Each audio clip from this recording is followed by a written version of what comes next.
చాలామందికి వస్తున్న ఎప్పుడు వచ్చే డౌట్లే, అస్తమానం ఉండే డౌట్లే ఇవి. ముఖ్యంగా ఏం చెప్పాలనుకుంటానంటే నేను బట్టల ఫీల్డ్ అంటే మన ఈ క్లాత్ బిజినెస్లోకి దిగిన తర్వాత మనం సరిగ్గా నడవకపోతే దెబ్బైపోతామేమో కానీ ఇది ఎప్పుడు కూడా మనకు అన్యాయం చేయదు. ఎప్పుడో ఒక రూపాయి పెట్టడానికే చూస్తుంది తప్ప ముంచేలని అయితే చూడదు. అది ఎలా తయారవుతుందంటే మన నడవడికని బట్టే పోతుంది. కొత్తగా పెట్టాలనుకున్న వాళ్ళు ఎవరైనా సరే ఒక పది ఐటెంలు పెట్టుకున్నారనుకో, అందులో 2 అమ్మినాయి అనుకో, ఆ మిగతా 8 అయిపోయేదాకా కొద్ది టైం తీసుకోవాలి. ఈ రెండు అమ్మేసాం కదా అని వెంటనే ఇంకొక 20-30 ఆర్డర్ తెచ్చేసుకోకూడదు. నిదానంగా ఎదగాలి. ఇప్పుడు పోనీ మీరు పెట్టిన రోజు 10 పెట్టారు, 10 అయిపోయినాయి.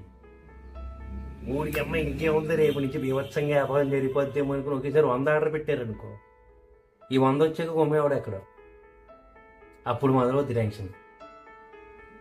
అంటే ఉదాహరణకి చెప్తున్నాను, నిజంగా అలా జరిగిపోవాలని కాదు.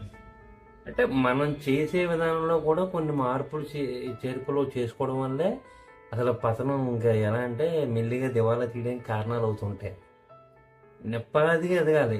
ఒకేసారి మనం పెద్ద పెద్ద ఆలోచనలు, కొత్త కొత్త ఐడియాలు వచ్చేకూడదు మైండ్లోకి. పెట్టాం కదా, నిదానంగా వెళ్ళొద్దాం, మార్కెట్లోకి వెళ్ళొద్దాం. సోషల్ మీడియా ఉంది, తెలిసిన వాళ్ళు ఉంటారు, వాట్సాప్ గ్రూపులు ఉంటాయి, మన చుట్టుపక్కల వాళ్ళకి చెప్తాం. మెల్లిమెల్లిగా ఎక్కుతా ఉండాలి.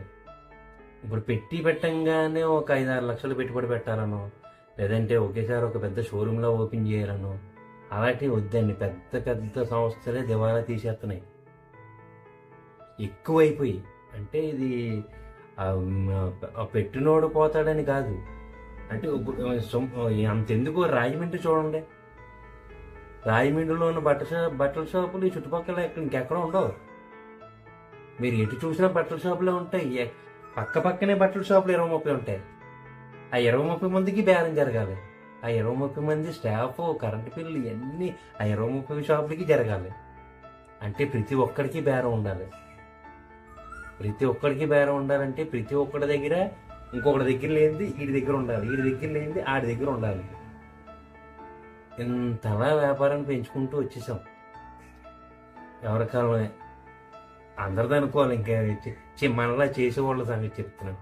తెలియని వాళ్ళకి, చేయని వాళ్ళకి ఎలాగో మనం అనలేం. కానీ అంటే ఒకరికొకరు ఇలా పెంచుకుంటూ ఎదిగే కొద్దీ డిమాండ్ తగ్గిపోతూ వచ్చింది.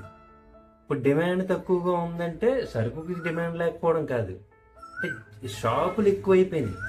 ఈ సోషల్ మీడియా ద్వారా కూడా సరుకులు బయటికి వెళ్ళిపోవడం ఎక్కువైపోయింది. ఇది వరకు ఎలాంటి వాళ్ళైనా తిన్నగా షాప్కి వెళ్ళి అందరూ కొనుక్కునేవారు. ఇప్పుడు ఫోన్లోనే కొనేసుకునే వాళ్ళు కూడా ఎక్కువైపోయారు. సో దాన్ని బట్టి మనకి ఇది విపరీతంగా పాతుకుపోయి ఉంది కాబట్టి మనం ఎటు చూసినా షాపులు ఉన్నాయి, ఆన్లైన్ బిజినెస్లు ఉన్నాయి, అన్నీ ఉంటున్నాయి. కాబట్టి ఈ టైంలో మనం ఇలాంటి షాప్ పెట్టాలనుకుంటున్నాం, ఇలాంటి వ్యాపారం చేయాలనుకుంటున్నాం అంటే ఎంత జాగ్రత్తగా ఎదగాలో ఆలోచించుకోండి.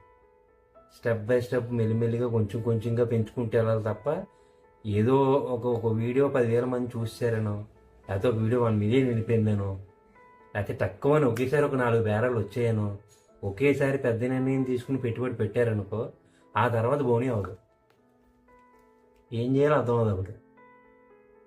కానీ ఒకటి ఇందులో ఉండే ప్లస్ ఏంటంటే 10 రూపాయలు పెడితే 10 రూపాయలు నష్టపోరు. ఒక 3 రూపాయల నష్టంతోనో 4 రూపాయల నష్టంతోనో పోతారంతే. దీనిలో ఉన్న మంచితనమే అది. మనం సరిగ్గా చేసుకుంటే ఒకవేళ మనం చేయలేకపోయినా ఆ సరుకుని మనకు తెలిసిన వాళ్ళకో, మన దగ్గరలో ఉన్న షాప్ వాళ్ళకో, అంటే ఈ రేటు కొన్నానండి, కొద్దిగా తొలప లాభానికి ఇచ్చేయండి బాబు, నేను చేయలేకపోతున్నానమ్మా, ఒక మంచి మనసుతో ఉన్నవాడు ఎవడైనా సరే కొద్దిగా తీసుకుంటాడు. అంటే 100 రూపాయలు పోయేది ఒక 30 రూపాయలు 40 రూపాయలతో పోయి గట్టెక్కుతాం. అదైతే గ్యారంటీగా చెప్పగలను. మిగతా షాపుల గురించి నాకు తెలియదు కాబట్టి. సో జాగ్రత్తగా చేసుకోండి. చేసుకునేటప్పుడే మనం ఒకేసారి గాబరాగా దిగేయకుండా నిపాది వెళ్ళామనుకో ఏ ఇబ్బంది ఉండదు. సుమారుగా నాకు తెలిసి ఇదే వర్క్లో మా నాన్నగారు, మా పెద్దని, మా చిన్నని, నేను కూడా ఇందులోనే ఉన్నాను. అయితే నేను ఊహ తెలిసి నేను కరెక్ట్గా పని దిగిన కాడి నుంచి ఎప్పటిదాకా నేను నలుగురికి వర్క్ చేస్తూ, నలుగురికి వర్క్ ఇస్తూ, నా సొంతంగా చేసుకుంటూ ఇలా చేసుకుంటూ వచ్చానా, ఎప్పటికీ అలా అది నడుస్తూ వచ్చింది. ఇప్పుడు మామూలుగా చూడండి, ఇప్పుడు ఇన్స్టాగ్రామ్లో సడన్గా బీభత్సంగా ఎదిగిపోతూ ఉంటారు. మిలియన్లు వ్యూస్ వచ్చేస్తుంటే లక్షల లక్షల ఫాలోవర్లు వచ్చేస్తుంటారు. బీభత్సం అయిపోతుంటుంది. నేను అందరినీ చూస్తూ ఉంటాను.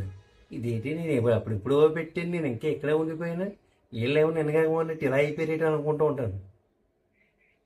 కానీ వాళ్ళు చెడిపోవాలని కాదు, ఎవరి టైం ఎలా తిరుగుద్దో మనం చెప్పలేం. కానీ అలాగని రెచ్చిపోవడం కరెక్ట్ కాదు. మన జాగ్రత్తలో మనం ఖచ్చితంగా ఉండాలి. మన టైం బాగుంటే ఆటోమేటిక్గా మనం ఆటోమేటిక్ పైకి వెళ్ళిపోతాం. సోషల్ మీడియాని నమ్ముకుని వ్యాపారం చేద్దాం అనుకోవడం కూడా తప్పే. దీన్ని నమ్ముకుని కూడా చేయకూడదు. మన సర్కిల్ మనకు చేసుకుంటూనే ఇది ఆల్టర్నేట్గా సెకండ్ ఆప్షన్లో పెట్టుకోవాలి. ఈ సోషల్ మీడియా ద్వారా అమ్మాలనుకునేది కూడా. సో కొంచెం జాగ్రత్తలు తీసుకుంటూ చేసుకుంటే ఏ ఇబ్బంది ఉండదు. ముఖ్యంగా బట్టల ఫీల్డ్ ఎప్పుడూ కూడా మనకు అన్యాయం చేయదు. మనకి ఎప్పుడో రూపాయి పెడుతుంది. కాకపోతే లేట్ అవ్వచ్చు. మనం ఎవరికో సరుకు పంపాం, అరుగు పంపాం, ఆడు ఒక వారం లేట్ చేయొచ్చు, 10 రోజులు లేట్ చేయొచ్చు, మొత్తం మీద చెప్తాడు. ఈ వారం రోజుల్లో డబ్బు తిరగట్లేదని మన చేతిలో మనం గాబరా పడిపోయి ఏదో కరెక్ట్ కాదు అది. సో కొత్తగా వ్యాపారం చేయాలనుకునే వాళ్ళకి ఏదో చిన్న ఇలా చెప్పాను. నచ్చితే మీరే ఆలోచించండి కొంచెం.